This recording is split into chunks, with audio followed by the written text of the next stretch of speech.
Okay, guys, one more video for the day, and this is gonna have to be the last one because I have to be to work at 2. So this one is from the Survival Mom. Again, my homesteading board and my homestead beekeeping section, beekeeping for beginners.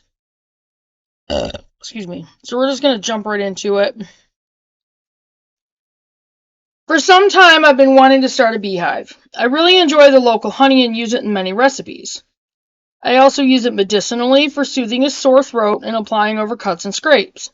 So in preparation for this new venture, I joined the local beekeeping chapter in Northwest Indiana. I began attending meetings to learn more about what I was getting myself into. I was very impressed with how helpful everyone was, and they really enjoyed teaching novices like myself. The club president stated at my first meeting that if we didn't want to actively work with bees to ensure their survival, we should leave now. This is not just a hobby to them, it is about survival. They want to increase our bee population, which has been reduced by mites, pesticides, and colony collapse syndrome. Stupid fly. I took their advice seriously. If we lose our pollinators, we lose our crops. It won't take long before mass starvation becomes a reality. And that is true. Nuts and bolts. I got my basic setup as a Christmas gift from my husband. It came unassembled, but my husband took care of the building the boxes while I built the small frames with a foundation that slid into each box. After it was built, we ended up with, starting from top to bottom, a bottom board, an entrance reducer, 2 deep boxes, a metal frame called a queen excluder, 2 supers, an inner cover, and an outer cover. When the weather was warm enough, we cleared some grass and covered the spot with a landscaping barrier. We spread pea gravel on top before my husband built and installed a stand to place the beehive on. The simple stand was 4 cement blocks and 2 wooden beams. We added some decorative brick to keep the pea gravel in place. We also made a road trip to buy a beekeeping jacket, gloves, veil, smoker, and the miscellaneous tools we would need later. What gear is actually necessary? Like any hobby, beekeeping can be as inexpensive or costly as you like. I am not going to try to go real cheap because I want good quality stuff. Beekeeping suits, for example, can be purchased at Tractor Supply for about $70 for a full-length suit. Superfly. Dang it.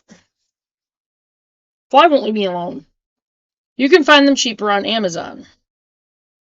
What I found is that wearing loose-fitting pants or this loose-fitting suit will foil most attempts at stinging it by an angry bee.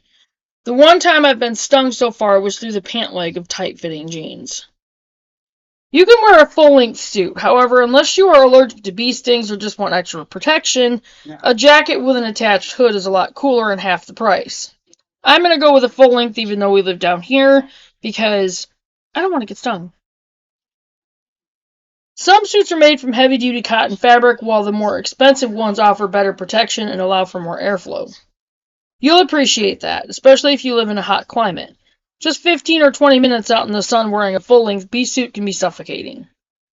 Very experienced beekeepers often don't wear any type of protective gear, but that isn't what I would recommend. And no. As mentioned, elbow-length gloves with elasticized bands at the top of each glove provide sturdy protection for your hands, while the elastic band prevents bees from crawling up your arm. If you're on a super tight budget, you could use regular work gloves with elastic or rubber bands at the wrist to provide that same protection, but over time, investing in the beekeeping gloves is worth the investment. And yeah, I'm going to invest in the whole thing, so. Other than protective wear, you'll need a sturdy tool to loosen the frames as they become sticky and heavy with honey and bees. A complete toolkit, like this one, has more than you need as a beginner, and I've talked about the tools. But it's handy to have the extra tools if you need them. Of the tools included in the kit we bought, we use the smoker, the hook tool, the gloves, and uncapping tool the most. Even if you can join a local group of beekeepers, and that really is the best way to learn and have support if you need troubleshooting. The Backyard Beekeeper book has excellent information for beginners, and the Beekeeper's Bible is a fun source of beekeeping history, lore, and even some recipes. Even before we got into beekeeping, friends with bees told me to get these books. Finally, another great source of information and support can be found on social media. There are many beekeeping groups on Facebook, such as Beekeeping for Beginners, MeWe, MEWE. There's a really active beekeeping group there simply called Beekeeping and on Gab. Be warned that not every beekeeper agrees on everything, so you'll get different points of view on topics like queen bee excluders, mite treatment, and feeding bees during the winter. Oh, if anyone in the family or your group of friends is allergic to bee stings, ask your doctor about getting a prescription for an EpiPen. With my insurance, this only costs $10, but I can imagine that prices will vary. I'm keeping the EpiPen in a cupboard close to our back door where it can be found quickly in case if it's ever needed. Getting started with actual bees. Buying the bee suit, the gloves, the reference books, that's the easy part. Eventually, you'll need an actual swarm of bees. We placed an order with our beekeeping club because they order in bulk for the members. But if you do search online for local aviaries, you'll probably find what you need as well as specific information for caring for your particular breed of bees. We ordered 1 box with 3 pounds of bees and a mated queen.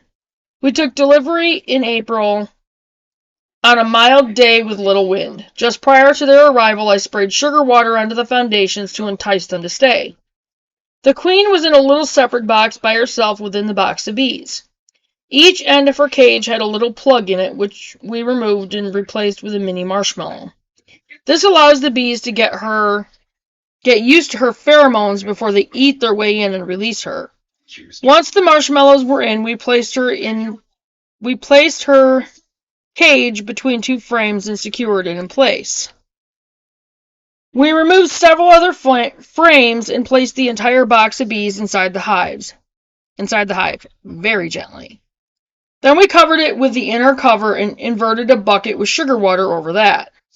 2 days later, the bees had eaten their way through the marshmallows and released the queen. All was well. About a month later, we added a second deep box to accommodate the growing population. When it started filling up, I added the metal queen excluder frame and a super. The excluder prevents the queen from laying brood in the 3rd level, which is where workers can fit through the openings and store honey there. That box, the super, was going to be my honey. Everything in the bottom 2 boxes, the 2 deeps, would be food for the bees to see them through the winter. At this point, my plan was to open up the hive in a week or so and see how things were progressing. Problems. Before the first full week was over, my husband told me, the bees are swarming. Their population grew too swiftly and they outgrew their home. Or you could say I dropped the ball and wasn't prepared for this. The workers had made a new queen cell and the old queen took off with half of the workers. When the new queen was emerging, we had a month of daily rain, not just rain, but torrential downpours. I didn't know this at the time, but it was going to become a big problem. I'd begun the habit of opening the hive every week and noticed the 3rd box, my super, wasn't getting filled with honey. One of my beekeeping club friends, Floyd, came out to take a look. We found half a frame of capped brood, which are baby bees about 18 days old. Then we hunted around and found larvae about a week old and only 3 to 4 newly laid eggs. Floyd said my queen probably didn't get a chance to breed well due to the weather, so she was becoming infertile. That meant I had to re-queen my hive. If this doesn't happen, the old queen will just lay sterile eggs, and the result will be a colony of only drones. To get the new queen, I located a beekeeper about 2 hours from me. I'm heading there next week. Then I will begin the process all over again. I will need to go back into the hive, find the old queen, remove her, and set the new caged queen in the hive to let the bees get used to her. Yes, there will be more mini marshmallow plugs going in her little cage. Hopefully, all the work we put into this project will eventually bear fruit. I mean honey. Final thoughts for today. I'm still glad I got this project started. There is no way to learn everything before you actually do something. Read more about reasons you might not want to keep bees. Otherwise, learn as you go and join local clubs and organizations to find the help you will need. Someday, sooner than you think, you will be the experienced one, giving back and helping newbies learn. And that's where I want to be. Without Floyd's help, I would have lost the hive. If I'm lucky, I will get some honey in the fall, but that's not my main concern right now. I want to make sure they survive, and if I have to wait until next year for honey, so be it. And that's my thought on it, too. This learning curve is why it's so important to prep before a disaster occurs. I want to know how to raise bees in case a disaster or other event occurs. I'll have an additional food source as well as wax for making candles, deodorant, and ointments. It's a great barter item too. Okay.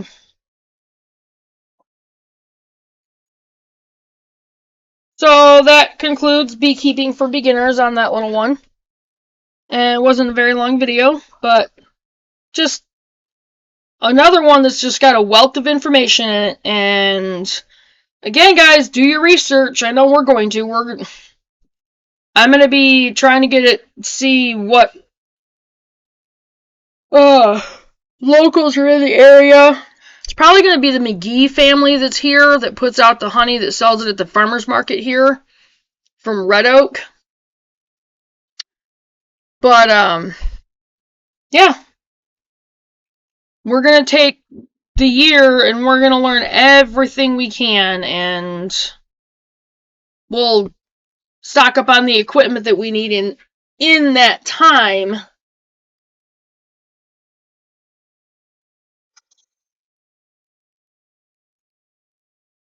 And, I mean, who knows? Maybe I'll be able to go out to, their farm where they have their bees and get a little bit of experience under my belt. We're hoping to be able to get a vehicle within a couple months here, so I don't know, we'll see. But I'm going to get this video out there. I don't know if I'm going to do another one before I have to go to work, because I have to be at work at 2. Maybe, I don't know. I need to start writing out my homesteading pins too, so there's that. Yeah, I'm yawning for some reason. That time frame in the afternoon, I still have problems with that. That's going to come with, like the more healthy eating and that kind of thing, so. Anyway, but 12 days strong on no pop, and I don't miss it, and I'm not going back, so. I will see you guys in the next video. You guys have a good day. And my next video more than likely will be tomorrow. If not, it'll be a little one on something, I don't know. But I will see you guys in the next video. Bye, guys.